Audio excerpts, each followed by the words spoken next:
Hey guys, in this lesson we're going to be focusing on workflow. So specifically we're going to take a look at using Git and GitHub and working with SSH. And we're also going to learn something interesting with GitHub service hooks.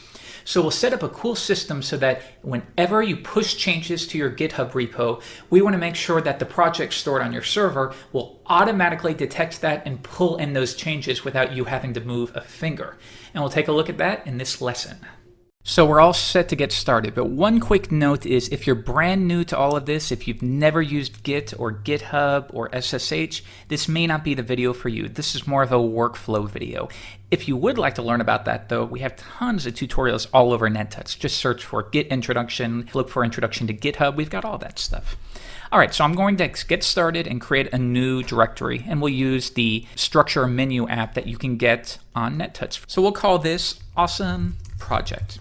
And within here, all we want is an index.html file, and I'll populate that with just some beginning markup. So let's bring this into TextMate. And if we open up our index.html file, I'm going to, for the purposes of testing, put in the current time, which is 11:53. Now, the next step is to push this to our GitHub repo. So we'll do that right now. So I'll close that out, and we're going to upload this to GitHub. Open up the command line, and I'm going to cd to my desktop and go into that awesome project file, and we'll create a new git init. And if we want to run git status, you can see that there's no tracked files, but we have updated this. So we'll go ahead and add index.html to the stage. I'm going to commit it. First commit. Okay, so now we need to push it to GitHub, but we have to create that connection, right? So now we'll go into GitHub. Once you've created your account, you'll come here, new repository, give it a new name, awesome project, and create that repository. And it'll give you instructions here now. This is if you have yet to create your project, but we've already created a Git repo. So all we have to do is copy that, and we'll paste it in. And that's all we need to do, and those files are now being uploaded.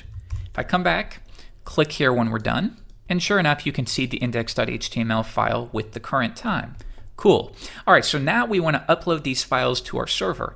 Most of the time, maybe you might use something like an FTP program or something like Transmit to manually copy that folder over to your server. I'm going to show you a different way of using SSH. So we'll open up, once again, iTerm, and I'll create a new tab, and we're going to SSH into my server. Now, if you've never used SSH or you don't know how to use it with your host, it's different for every host. So the easiest thing I can tell you to do is to Google it. So for example, I'm with Media Temple. If you want to know how to do it with Media Temple, you could do a search for Media Temple SSH, and they'll have instructions here of what your username is, how to log in. It's pretty simple. So with that out of the way, let's try it. So I'll go to SSH, my website, like so. And it's going to ask me for the password associated with it. That's fine. And now we're in. If I list the directory structure, we're set up. So I'll go into my domains folder, and I'm going to go into my demo server area. And now we have a bunch of different projects, ideas, and demos. So what I want to have happen now is I want to pull in this project right here. And we can do that. You see this SSH button? I'll copy that. Again, if this is your first time using GitHub, you'll need to set up something called a public key. It's really not hard. It's just a matter of creating an identification key on your computer, and then you would do something like go to account settings, SSH public keys, add another public key, and you would paste that in. And if you need any help, they have step-by-step instructions right here. All right, so let's go back, copy this again, and I'm going to do git clone and bring that project in. And it's really as simple as that.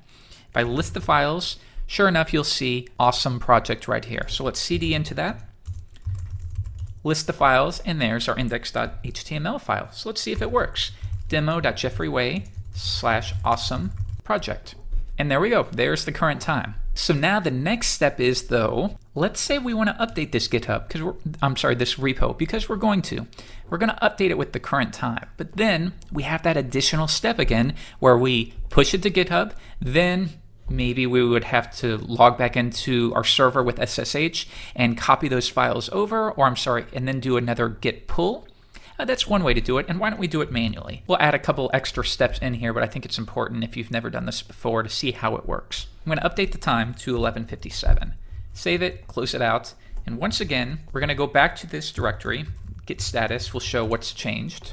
Okay, git add index.html, updated time, and we'll push that to our GitHub repo. Come back and let's verify that it has happened. And sure enough, now it's 11:57.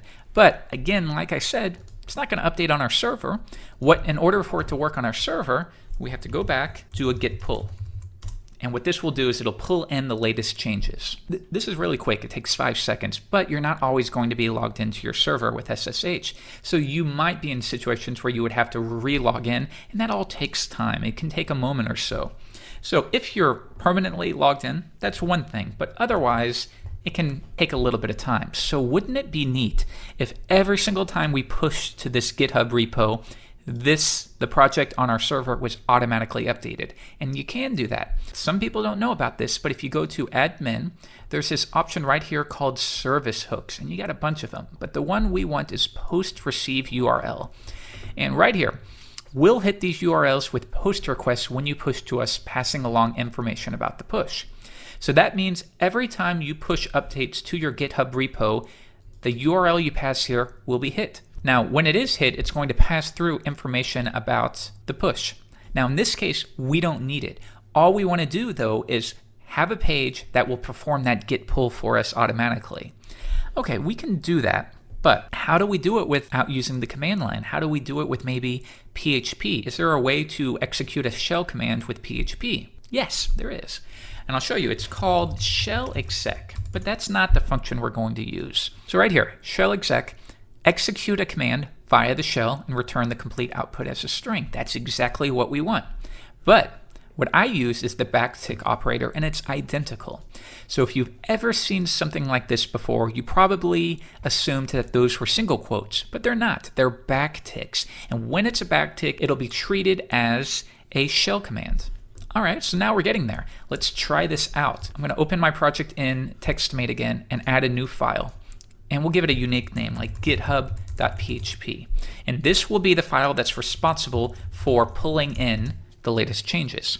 So I'm going to do git pull, but again, I'm not going to wrap it in single quotes. I'm going to wrap it in backticks like so. And that's it. So I'll save that. And now we want to have that stored on our server. Why don't we go ahead and add that? Git status, git add GitHub, and commit. And we'll say for pulling something very quick. And push those changes to the server. Note, we've kind of doubled up on our steps here. Normally you would do that all at once, so you wouldn't have to do these extra steps. Go back to it, and now we have github.php. The last step now, or not the last step, but almost the last step, let's clear this out, is to do another git pull, and that'll bring in the new github.php file. I list the files again. Now that's available to us. So now what we need to do here is every time we push to our GitHub repo, figure out the URL. And it's going to be demo.jeffrey-way.com/awesomeproject/github.php. Let's try it out now. Let's go here, admin, service hooks, post receive URL, paste that in, and update the settings. Hopefully we did it right. So I'm going to go back into TextMate, go to index.html, update the time again to 12:02, save it. We're going to push these changes, git add index, git commit, and do a final push. So if we did this right, not only did we push these changes to our GitHub repo, but we also pulled in those changes from our server. Refresh the page. Let's check. The time is 12:02, and if we did it right, this will be updated on our server as well. And sure enough, it's done. So isn't that really cool? No longer do you have to think about doing all these extra steps where you manually copy files over. It's simply, once you upload to GitHub, the rest is done for you. So that is what I wanted to go over today, just a simple workflow of how to work with projects, how to work with SSH and Git and GitHub. If any of these steps you're not familiar with or you don't quite understand, just leave a comment and a bunch of us will chime in and help you out. For more tips, tutorials, screencasts, whatever, always subscribe to us. Or if you don't like RSS, we're on Twitter at EnvatoWebDev, and we're also on Facebook at facebook.com/nettouchplus. My name's Jeffrey Way, and I'll see you later.